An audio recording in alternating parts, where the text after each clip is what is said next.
Now we're going to prepare for our speaker today, Jeff McIntyre. Now, we've all heard him deliver many inspiring teachings, but for those of you who might be hearing him for the first time, I'd just like to give you a brief intro to him. Jeff joined the chapel in 2018. He is an active chapel member, speaker, and supporter. He's retired military, former IT director of the Bionetics Corporation, former business owner and substance abuse counselor. He is currently employed at the Master Center for Addiction Medicine, working primarily with people who are addicted to heroin and other opioids. He's married to the lovely Pam McIntyre, who's also a chapel member. And they have 2 adult children, Russell, who's an Army officer, and Black Hawk pilot, and Emma, who is a University of Virginia graduate, and she currently works for Oracle Corporation. But Jeff perceives his life purpose to be encouraging and raising and expanding and the expansion of human consciousness and the elimination of unnecessary human suffering. Jeff believes that freedom is the best and surest path for human advancement, and I agree with that. And one of his mottos is, freedom is a manifestation of the highest levels of consciousness. Dependency is a manifestation of the lowest level of consciousness. I agree with that too. So I give you our wonderful speaker today, Jeff McIntyre. Hi, everyone. Hi. Today I'm going to be talking about belief, faith, and truth. And it's kind of ironic. I was raised in the Catholic Church, and if I were a religious teacher, I'd be teaching you what to believe, because that's kind of the way I was raised. And of course, I've been to other churches and spiritual ways over the years, and oftentimes we're being taught what to believe. Ironically, maybe, I'm actually going to encourage you to question and examine your beliefs. I'm not going to tell you what to believe, but I am going to examine what beliefs are and why they're important. And I'm going to spend most of the time on beliefs, and mainly because they're the most complex of the 3 things I'm talking about: beliefs, faith, and truth. So anyway, I'm going to give some definitions. None of these definitions are from the dictionary, so bear with me. So I'm going to start out with beliefs, and a belief is something that we hear over and over again until it seems true. Okay, I'm going to say that again because most people don't think that's what beliefs are, but beliefs are something we hear over and over again until it seems true. Okay, oftentimes our beliefs come from kind of an indoctrination, and I'm not talking about like being indoctrinated through propaganda or something like that. I'm talking about we're indoctrinated into our beliefs through our family, through our church, through society, through the news, through all kinds of things, through our friends.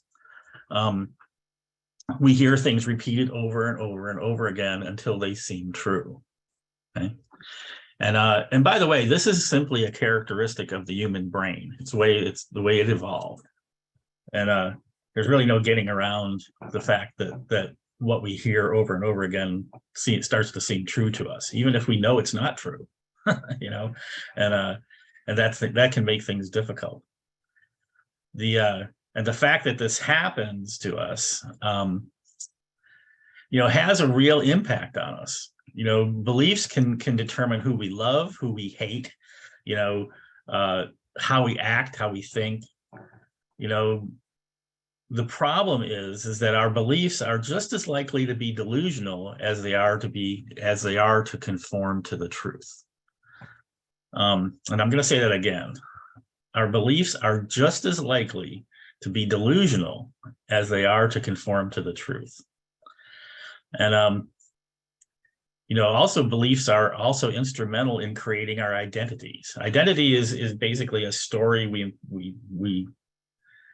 I won't say it's a story we make up about ourselves, and then we attach our egos to it. We attach ourselves to it, and literally believe that that's who we are a lot of times. Even though our identities change, someone like me who's 67 years old, I've literally had hundreds of identities. I was a sailor, and I was a network engineer, and I was a spiritual teacher, and I was a liar and a thief and a success and a failure, and a husband and a father and a son and a brother, all these different identities. Okay. And none of those are who I am, actually. If you and I'm going to talk a little bit about later on about beliefs, conforming the beliefs to what is true. So anyway, so beliefs, if our beliefs are delusional, then our identities that we create using those beliefs are going to also be delusional. And that's really difficult to understand and to accept, especially if it's something we've been taught all of our lives. One of the beliefs that I was taught all my life is that the answer, my salvation, let's say, okay. Obviously, I was raised a Catholic, and my salvation is dependent on something that happened outside of myself 2,000 years ago, okay? Which I have no control over. I can either believe it or not believe it. I can control that much. But literally, I was taught that it was the crucifixion and resurrection of Jesus that creates my opportunities for salvation. Even though that is not what Jesus taught. Jesus taught, the kingdom is within, and we can do it anytime we want. The kingdom is now, it is here, it is among us. That's the kind of thing he taught, which is different than what I was taught as a child. And I'm a follower of Jesus, actually. I think that he got it right in a lot of things. So one of the reasons beliefs are so important is that our beliefs control how we act, what we say, our relationships, and what we do. A lot of times, I don't know if everybody here knows what a primrose path is, but it's a pathway that doesn't lead anywhere. They have these things called primrose paths in gardens where they're very pretty and there's flowers and all that stuff, but it doesn't lead anywhere. It comes to a dead end. That's a primrose path. A lot of my beliefs have led me down primrose paths. They don't go anywhere. The thing is that the problem with that is that I can be very comfortable sitting in that place that doesn't go anywhere. So in that way, and that's one of the ways that beliefs actually can retard our spiritual growth, because they can actually trap us in this kind of comfort where we're not questioning, we're simply staying there in that comfortable little cocoon of beliefs. And just like any kind of learning, always one of the biggest barriers to me learning is what I think I already know. And beliefs are like that, because like I said, these are things that have been repeated over and over again until they seem true. So what I'm asking you to do today is to actually stop and take a look at your beliefs and actually examine them. And I'm going to be talking about faith and truth here in a second. And so we have something to compare our beliefs to.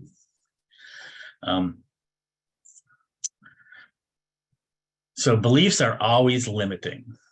They can really be good, in helping me go from this where I am to the next stage up. So beliefs actually have a purpose. I'm not like negative totally on beliefs, because the belief that I can actually expand and grow and become conscious of infinite consciousness,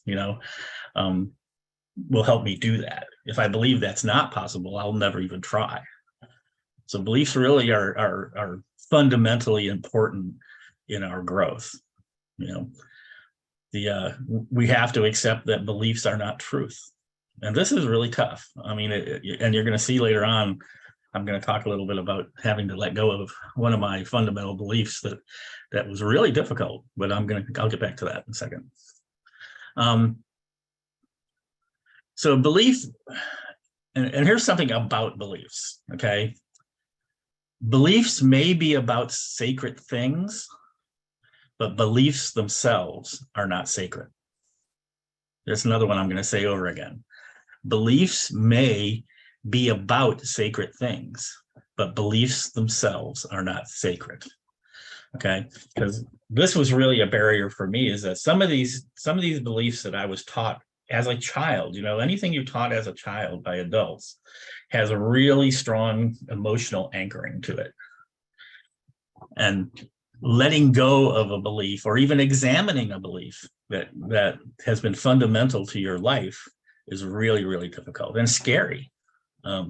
It can actually seem like your world is going to just, you know, going to spin out of control or something if you let go of this belief. But that's really, really important to understand that beliefs may be about sacred things, but they are themselves not sacred. All right, many of us are taught about salvation, and I've already really talked about that. So let's just talk about a little bit about beliefs and things that, you know, things that at the time seemed like absolute truth, you know. And I want to bring you back a couple of 100 years in science, okay? And really not that long ago. A couple 100 years is not very long in history. But a large number of people a couple 100 years ago believed that the world was 5,000 years old. They believed that the earth was flat, you know. That sickness was caused by evil spirits. That bleeding people, literally cutting them open and bleeding them, would make them better, because it would let the bad ether out. And that the earth was the center of the universe, okay? And well, being the center of the universe is something I practice every once in a while, so I can't be too hard on them about that. But it was really relatively recently that we actually learned that the earth was not the center of the universe, you know? So I'm kind of, you know, in spiritual things and in adult life, I kind of was thinking about how beliefs evolve for me. And beliefs kind of come from what I observe. You know, it worked for Bill, it worked for Debbie, it worked for Sharon, it worked for Reva. Therefore, it'll probably work for me, you know, and I develop a belief about that. And if I repeat that to myself strongly enough, eventually it will become a strong enough belief that I will take action on it. And I'm going to touch on this now, faith. You know, belief comes from kind of my observation of things. Faith comes from experience. Faith as I'm using that word, is not the belief in things unseen. And that's not the way I've experienced the development of faith in my own life. Faith in my life has come from experience of actually stepping out into the realm of spirit, also into the realm of service, into the expression of spirit within the physical realm, and watching the results happen. And when you get those good results, then I have faith in that process, or in that belief, or in that whatever. And so that's kind of how belief, you know, I create beliefs in my life. You know, I want to talk about a little bit about things that shift belief, because a lot of us have had experiences in life that shift our belief. Okay, it may be that we have a major trauma or a major betrayal in life, and all of a sudden our beliefs shift that no one can be trusted and the world is out to get us, and you know, that kind of negative belief starts to grow. And as we, of course, we all know that we reap what we sow. So the more we sow those negative beliefs, the more negative results we're going to get, which is going to reinforce our negative beliefs, and we're going to sow more negative beliefs. Okay, and that becomes a cycle. Now, the opposite can also be true.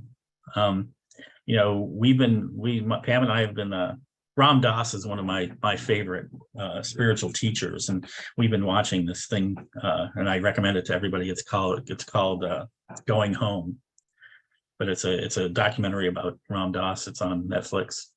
But one of the things with Ram Dass is that when he was young, it was all about power. Okay, and his life was really an evolution from power to love. And when he was young, it was about power, power, power. He had this spiritual experience. Now, he actually had spiritual experience through doing psychedelic drugs, but and that's not a path I recommend. But because for every one spiritual awakened person, there's 100 people in the psych ward. But anyway, that's what happened to him, and he had this transition from power to love, and from wanting to gain and take to a life of service. And this is kind of evolution. With me, it's kind of happened much more slowly, but the same kind of transition has happened from wanting to get to wanting to give, and that was a shift in beliefs. But I did have a profound spiritual experience. It was back in 1988 or 1989. And it was in meditation. It was what I call a direct spiritual experience. Okay, and this is a spiritual experience which you are totally unaware of physical reality anymore. You are completely in commune with the one spirit, with God consciousness, in communion with God, you could say. And you actually find, well, I'm not going to say that we're connected to God, because being connected to God means you're outside of God. This is actually an experience of being one with God and with all spirit. And so the belief that I was a separate thing from God, that belief had to go. And I'll tell you, the hardest thing I had to accept, the hardest belief I had to let go of, because you got to remember, I was raised a Catholic, which means you have the Father, the Son, and the Holy Ghost, and the devil. You basically have 4 gods. So the hardest one I had to let go of as a result of this direct spiritual experience was that there simply isn't such thing as an evil spirit. The nature of spirit is such that evil could not possibly exist there. It kind of goes back to what Paul said in the Bible, all evil wears a human face. It is all about that separation in God consciousness and self-consciousness. But that's a different lesson. So I'm not going to go there. But this was a very difficult fundamental belief of mine that I now knew was not true. And however, it was all through my belief structure, my whole life, because you're actually taught. I was actually taught from the time I was born until 1988, basically, and I was born in 1955, that you have to be on your guard all the time because this evil devil is chasing you around trying to screw you over. Okay? So letting go of that belief structure. And by the way, that is no different than what I just described a little while ago of having these negative beliefs and then negative results reinforcing the negative beliefs and then building on ourselves. If you have that kind of negative stuff, you're tying yourself to what you would call evil. So anyway, getting back to beliefs, and I am going to spend just a minute on faith. Okay. Although I've really already touched on the key points, faith to me is not belief in things you cannot see. It is the trust and the reliance on our spiritual nature. And that is our own personal spiritual nature. Okay. I've taught many times on conscience and how our conscience is an aspect of our spiritual nature, and that conscience will give us perfect guidance. It's not just a sense of right and wrong. It is a sense of right and wrong, but it's more than that. It's a sense of direction, and it will give us direct personal guidance from the moment to moment to moment. And once you've actually stepped out into this, trusting your conscience, you will gain faith in that spiritual process. And it will lead you into the growth you need to get to the next level and the next level and the next level. And I say this all the time, but I'm going to say it again. Spiritual growth is growing from a selfish, small, self-centered consciousness to a more expansive, inclusive, unified consciousness. So faith is the trust and reliance we get from watching that process work in our lives as we step out into it. A friend of mine gave me a book one time called We Create the Road by Walking. And that's kind of the principle I'm talking about here, is that we step out and it creates faith and power in our lives. Okay, so that's all I'm going to say about faith. So next thing I'm going to talk about is truth. Okay, so we've been talking about belief, which seems like truth to us, by the way.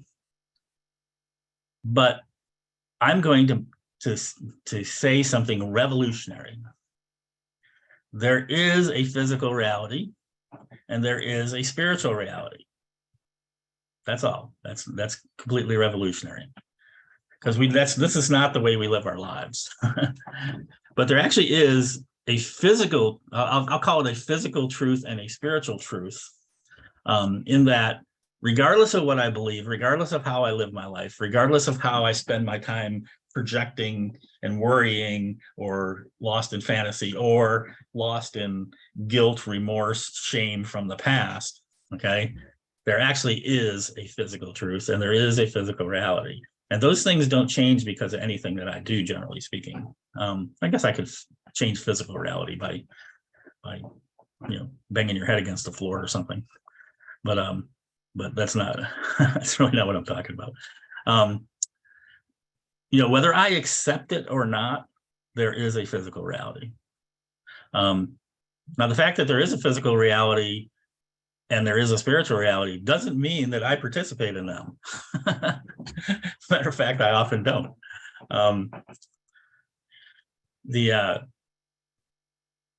It's interesting. Right now on the left there's a philosophy called postmodernism, where they believe there is no empirical truth. Although they all use cell phones and drive cars and fly in airplanes, which are all based on empirical science, obviously. But I kind of like the idea that there's no empirical truth, because that means nobody can ever challenge my beliefs, and I don't have to live in truth. The process I want to encourage you and me and everyone to participate in is to literally seek the truth. Okay, to find out what the truth is, both on the physical level and the spiritual level and the emotional level. Find out what the truth is, and then try to conform our beliefs to the truth. Okay? So I'm stating that there is a reality. So where and when does this reality exist? And of course, the obvious answer for anyone who's on a spiritual path, because every spiritual teacher teaches the same thing, the only place reality exists is here and in the now. Okay, that's the only place spiritual you can get in touch with spiritual reality. It's the only place that you can actually be in touch with physical reality, because what exists now, period. Okay? Anything else is a dream. Anything else, that if I'm thinking, if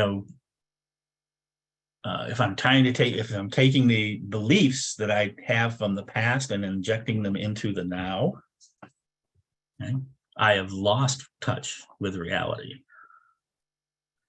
If I create I use my creative imagination to create a vision of what I think life should be, and I bring that into the now, I have lost touch with reality and moved into fantasy. So I'm encouraging people to seek the truth, and this is on the physical level and the spiritual level. Okay. Now there is physical truth, and there's one other kind of truth I'm going to just sort of mention in this lecture. Obviously, I could talk on this for 4 or 5 days, and I've really had to cut this thing down to fit into the time, and I'm running out of time actually. So I want to touch on one other thing, and that's transcendental truth. Okay. This is truth that transcends the physical reality. If you have a direct spiritual experience, it will change your perception of reality. You know, for one thing, reality becomes a lot less scary, because once you have a direct spiritual experience, you know, I mean, it's not even a matter of beliefs. You actually know that you exist beyond this body, and this body is something you're just using as a tool for expression, rather than that's who and what you are. You know, reality is that we are infinite, perfectly created spiritual beings, and we are expressing in the physical realm at this moment. But that is, you know, all the other things we think we are part of the dream, basically. So to sort of recap all of this, and this is a lot, I definitely talked about a lot of different things here. I'm encouraging everyone to examine our beliefs. Okay. What if this belief is not true? Ask that question. What if this is not true? And a lot of times that will just pop the bubble right there. But anyway, so examine our beliefs, compare them to what we know to be true, accepting that there is a physical reality and a spiritual reality that we can compare them to. We can compare our beliefs to the truth, you know, either at the physical level or the spiritual level. Okay. We understand that beliefs may be about spiritual things. Beliefs may be about sacred things, but beliefs themselves are not sacred. Okay? So we want to move from our world of beliefs to our world of truth. We want to move from power to love. And I think that's all I have for today. Thank you very much.